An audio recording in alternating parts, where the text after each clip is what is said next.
Suspense.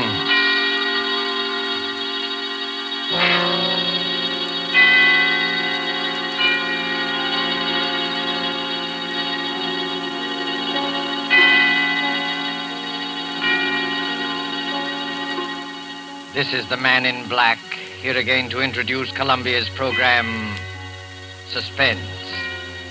Our leading lady tonight is Miss Nancy Coleman, one of Hollywood's most powerful and resourceful young stars, whose performances you may have admired in King's Row, the current Warner Brothers picture Edge of Darkness, and other noted films.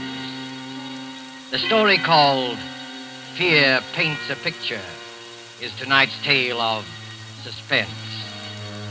If you've been with us on these Tuesday nights, you will know that suspense is compounded of mystery and suspicion and dangerous adventure. In this series are tales calculated to intrigue you, to stir your nerves, to offer you a precarious situation, and then withhold the solution until the last possible moment. And so it is with Fear Paints a Picture and Miss Nancy Coleman's performance. We again hope to keep you in suspense.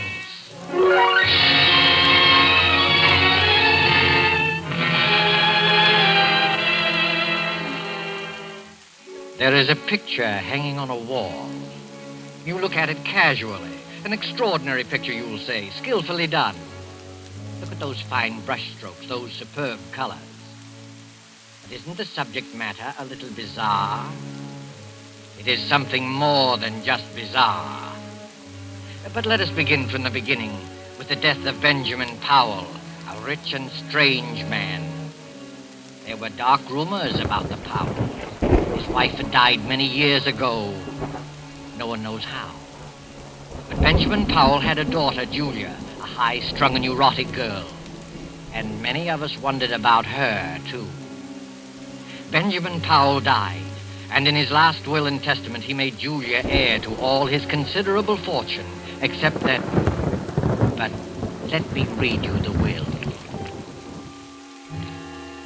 I, Benjamin Powell, being of sound mind and in full possession of all my faculties, hereby request that after my death, my daughter Julia live with Mr. Harvey Lyons, my lifelong friend, until her 23rd birthday, at which date all my worldly belongings will come into her possession, provided that nothing untoward happens to her by that time. But in the event that she is incapable of taking over my estate upon her 23rd birthday, I hereby appoint Harvey and Laura Lyons as my final heirs, there being no other living blood relatives, and trust to their judgment that they will take care of Julia adequately and with kindness. Signed, Benjamin Powell. 3 months later, seated around the huge, ornate fireplace of the dark wainscoted living room, are 3 silent people. The heavy drapes that run from the high ceiling to the floor move softly in a gust of wind. For the past quarter hour, no one has spoken.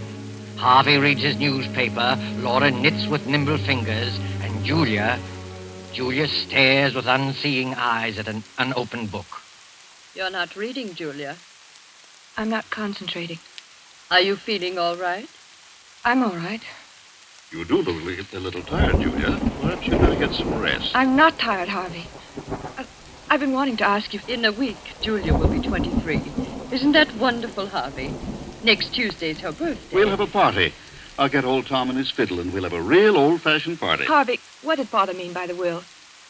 The will? Julia, perhaps you better go to bed. You look a little pale. The will said I might not be able to take over the estate by my 23rd birthday. What does it mean? I don't remember that. I didn't read the will very carefully. Yes, you did, Harvey. You know what I'm talking about. Perhaps we better discuss it in the morning. You're tired, I'm Julia. not tired, Laura. Please, Julia, I'd rather you wouldn't ask me. That's a delicate handkerchief, Julia. Twisting it will only tear the lace. I'm sorry, I didn't realize it. It's one of your best handkerchiefs. It's no use, Laura. I've got to know. You're a very high-strung girl, Julia. And I'd rather not upset you before bedtime. Upset me? You sort of get moody very often, Julia. Harvey. Laura, I'm not going to bed until I find out what all this means. I've got to find out. You don't like your room, do you? No, I don't. It's too big. The wallpaper. I don't like the pictures on the wall. There's nothing wrong with a big room. Everyone prefers a large room. Everyone likes pictures on the wall. Well, maybe it's the kind of pictures. Yes, it's the pictures. They rub me the wrong way. You see, your feelings about things are different. Different from the feelings of normal people. Normal people? Oh, I'm sorry. I shouldn't. I can't stand this torturous way of telling her. I'll tell you, Julia. Your mother died in an asylum. She went mad after her 23rd year. It's been in the family for generations. I never saw my mother. I thought... We didn't want to tell you this. I wish we hadn't, but you forced us. You mean I'm liable to become insane? Well, you see, any one of us can become insane. There's nothing wrong with me. I'm perfectly all right. I'm as sane as anyone. Being high-strung doesn't make me mad. I don't like it here. I don't like this house. I'm sane. I'm sane. Of course you are, Julia. There's nothing the matter with you. You'll be all right. Your father wasn't sure, that's all. You're as sane as any of us. Come along, I'll take you to your room. We'll have a cup of tea together.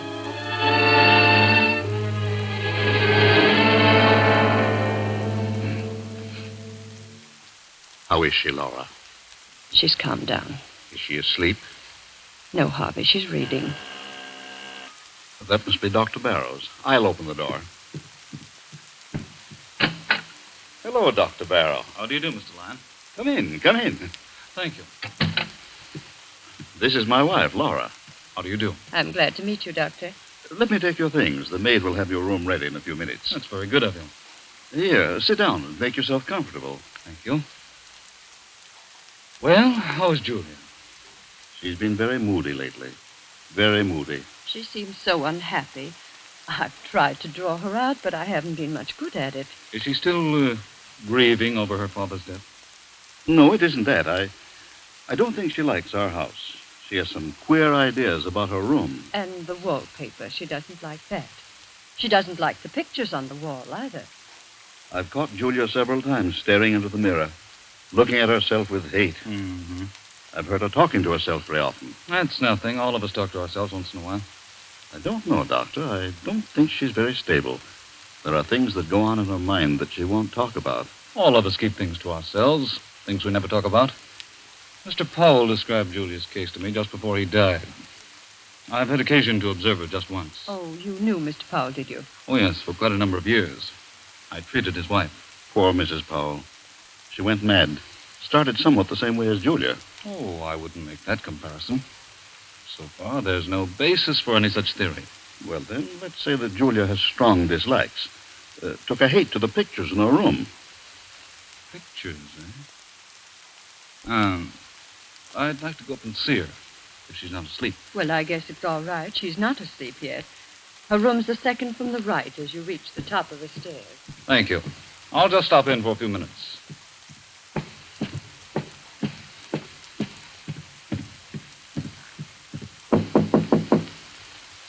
Come in. Hello, Julia. You remember me, don't you? No, not exactly. I'm Dr. Barrow, a friend of your father. I treated your mother. My mother? No, don't be alarmed. I'm staying with your guardians for a few weeks. Do you mind if I come in for a few minutes? No. Well, this is a fine room, Julia. A very comfortable one. I don't like it. It's too big, makes me uncomfortable. Nonsense. You're just imaginative. You think someone might be hiding in here while you're asleep.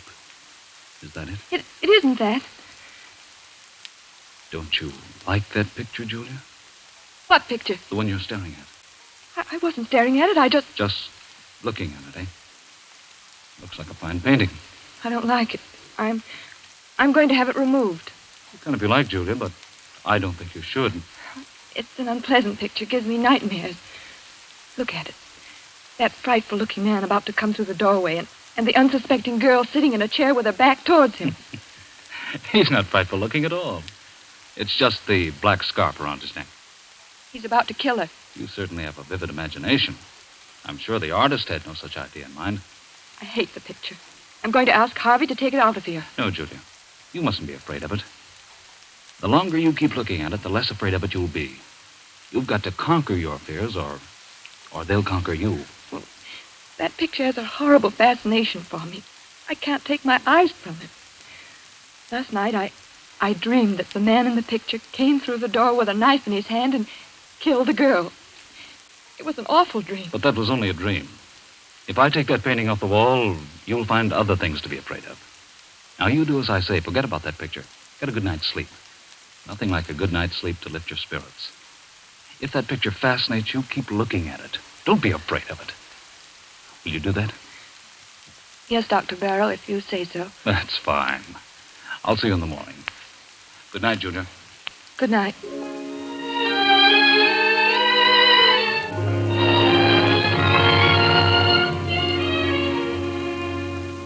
In this big rambling house of Harvey Lyons, midnight came and went. One by one, the lights went out, and soon the whole house was blackened by the cover of night.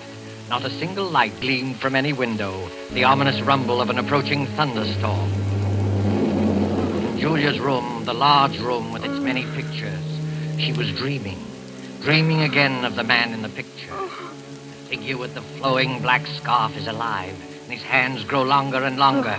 Julia tosses in her sleep, as if trying to avoid him, trying not to look at him.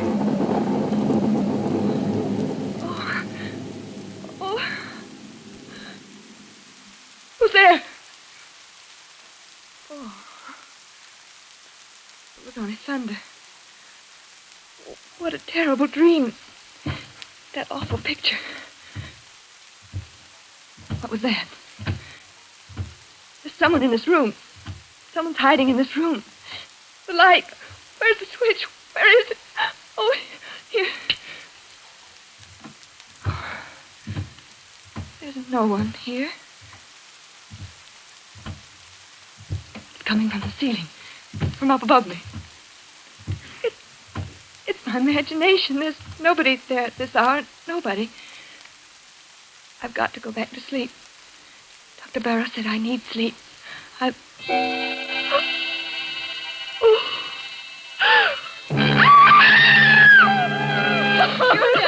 Julia, what happened? What are you doing out here in the hallway? Pull yourself together, Julia. That man. What man? The man in the picture. He's moved. What do you mean? The picture. The man at the door. He's not at the door. He's inside the room. You must have been dreaming. Of course, dear, it was only a dream. I heard a scream, and Julia, what's happened to you? She says she saw a man in one of the paintings move. Oh, I see. He did move. I saw it. He's not outside the door anymore. He's inside. You dreamed that, Julia. That's what I said. It wasn't a dream. Thunder wakened me. I woke up and heard footsteps coming from the ceiling. I thought it was my imagination, and then I looked at the picture. The picture I told you I didn't like, Doctor. The man was inside the room. That's hardly possible, Julia. Figures in pictures can't move. Of course not. It was just a bad dream. No, it's true. I saw it. Come along, Julia. We'll all take a look at the picture. No, I don't want to go back into the room. No. There's nothing to be afraid of. Come on, Julia. Don't be frightened. You've got to fight off these delusions. Here, give me your hand. Come along.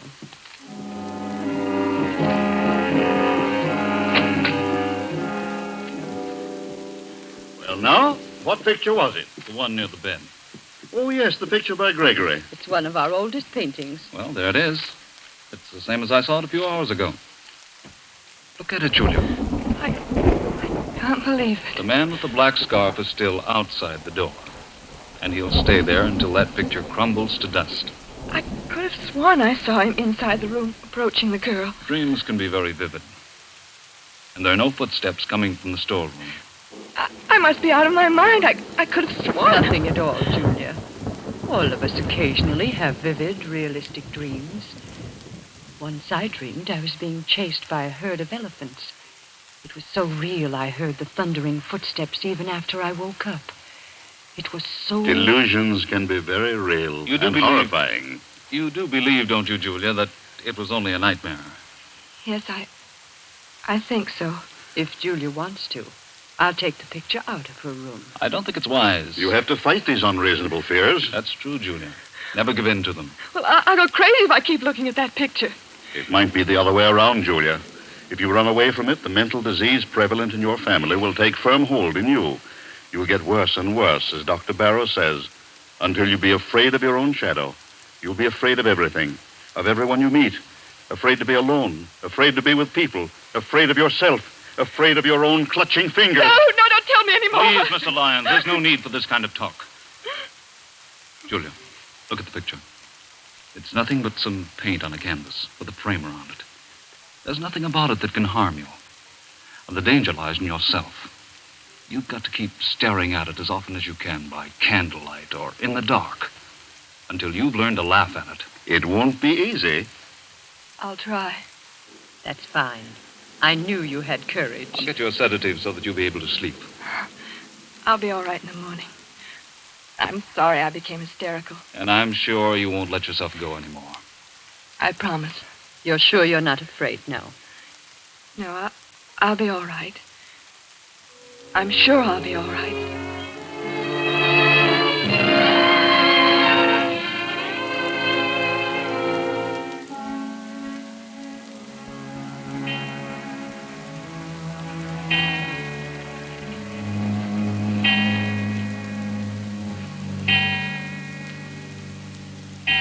Well, Julia, it's 11 o'clock. You know what Dr. Barrow says. I'm not at all sleepy, Laura. I'd rather stay up for a while. I'm in the middle of a fascinating story. You run along. I'll go to bed presently. Is anything wrong, Julia? No, of course not. Everything's fine, Laura. You're afraid to go to sleep, aren't you, Julia? No, it isn't that.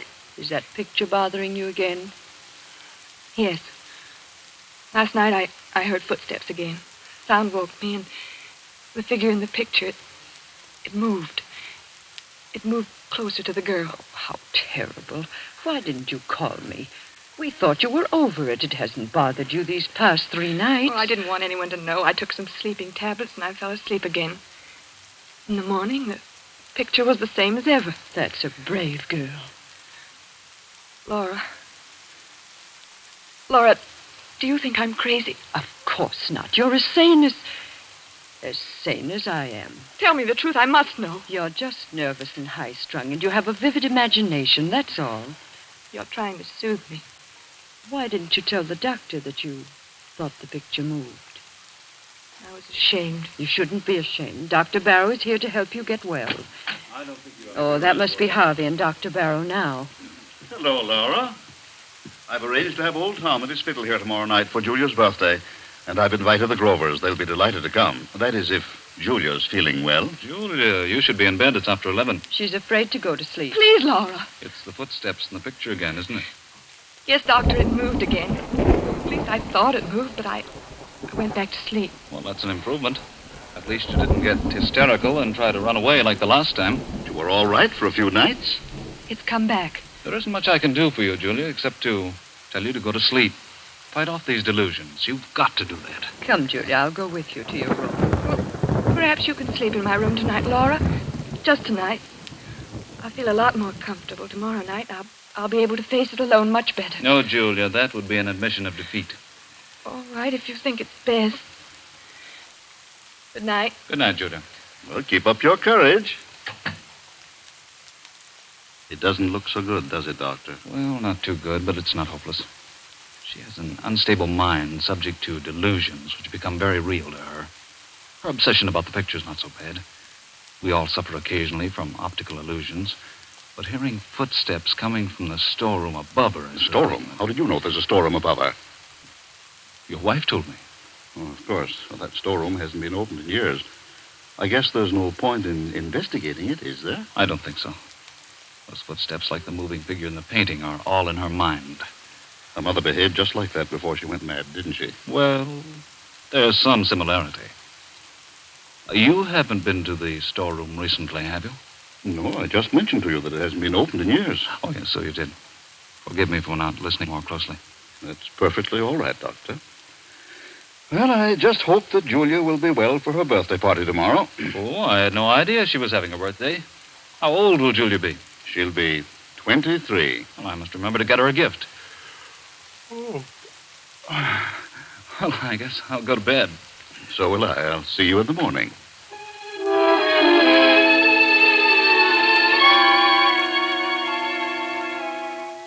But Julia wasn't thinking about her birthday. During the 10 or 15 minutes she spent in Laura's room, fear fluttered in her heart. When she finally stood alone inside her own room, panic, black, unreasoning panic began to take hold of her. In wild haste, she began to undress, never looking at the picture. I won't look at it. I won't. I'll go right to sleep. I'll take some pills and fall asleep. What was that? Oh. It was nothing. Nothing at all. All I have to do is keep from looking at the picture. I won't look at it. It can't do me any harm if I don't see it. I mustn't even think of it. I'll think about the trip I made to South America. It was a wonderful trip. The sunset. What was there? Footsteps. Those footsteps again. I mustn't hear it. I mustn't hear it. It was a wonderful trip. The blue Caribbean. Rio's a beautiful city. Sugarloaf Mountain, the music, the dancing. Those footsteps. It's not footsteps. It's just my heart beating. I'll close my eyes. I'll sleep. Sleep. Why can't I sleep? Oh, Lord, let me sleep. I don't want to look at the picture. I won't. I know what I'll see. He'll be closer to her. Maybe he'll have killed her. I mustn't open my eyes. I mustn't. I won't.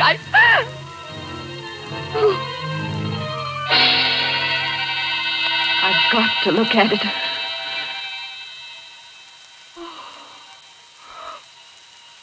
He's moved. He's close to the girl. I'm not dreaming. It's real. The girl? It's me. That girl is me. Me. I can't stand it. I can't. Laura! Laura! Oh, Laura, let me in. Julia. Oh, you poor girl. Here, sit down. Now stop crying and tell me all about it. Tell me in detail. Don't be ashamed. Get it out of you. It'll do you good to talk. It's the same thing again and again. I tried not to look at the picture. I tried so very hard, but it was hopeless. I had to. The figure with the black scarf was inside the room, a knife in his hand, very close to the girl. But this time the girl had turned around and it was my face. My face. Did you hear any footsteps? Yes. I heard them as soon as I got into the room. You think it's very real, don't you, Julia? Despite the fact that everyone says it's a delusion. It's very real to me. I must be really insane. I'm going crazy. Don't say that. Well, it's no use. I'm not getting any better. It's getting worse and worse. Don't give up. You mustn't. Come along. I'll go to your room with you. I'll stay there until you fall asleep. Unless you want to stay here. Oh, I don't know. I don't know what to do. Will you stay with me, Laura? Yes, Julia. Come, let's go back.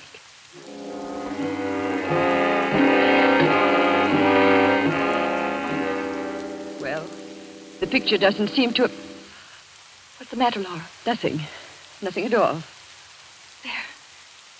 Did you hear it? Footsteps? It was probably a board creaking. Now you go to sleep. I think everything will be all right in the morning. You won't leave me? No, Julia. I'll be here. Thank you, Laura. Thank you very much.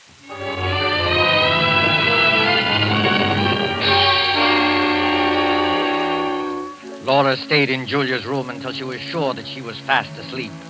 Then carefully she tiptoed out of the room, closing the door gently behind her.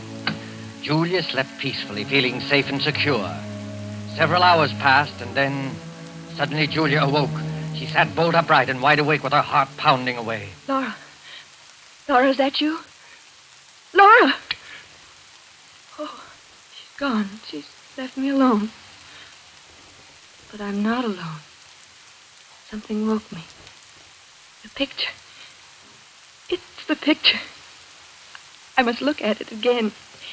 If he's moved again, I don't know what I'll do. I'll turn around and look straight at it. I'll look straight at it. Oh! He's killed the girl. He stabbed her. He stabbed me. I'm the girl. Oh, I've got to get out.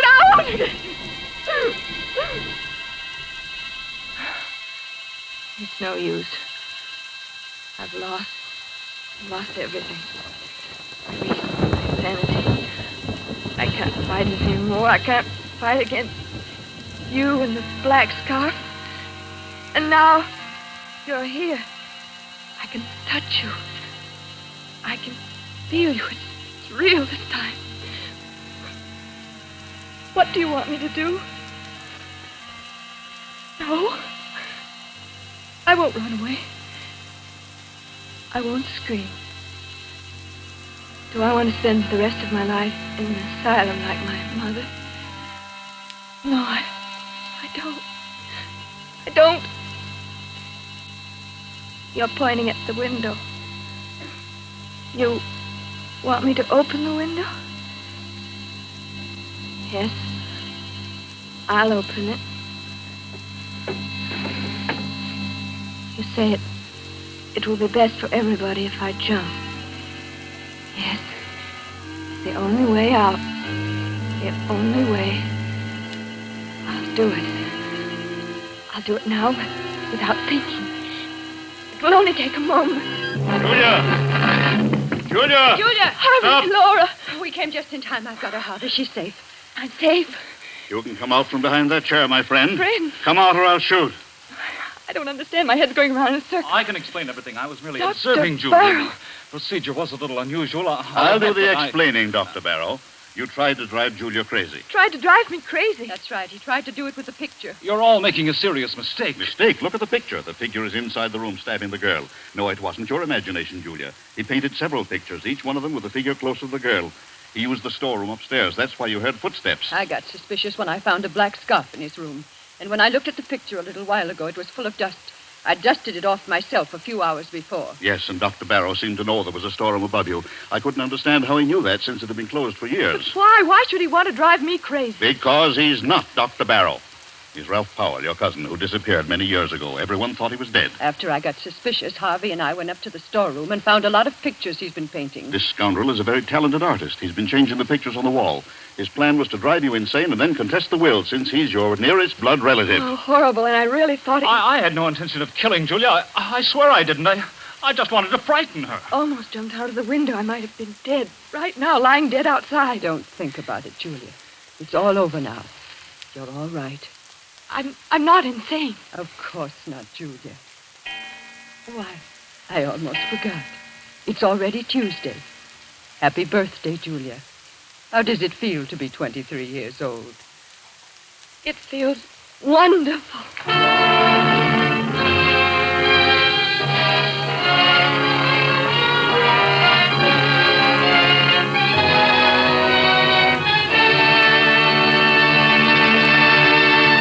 And so closes Fear Paints a Picture, starring Nancy Coleman. Tonight's tale of Suspense.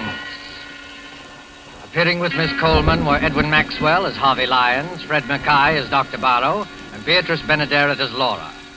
This is your narrator, the Man in Black, who conveys to you Columbia's invitation to spend this half hour in suspense with us again next Tuesday.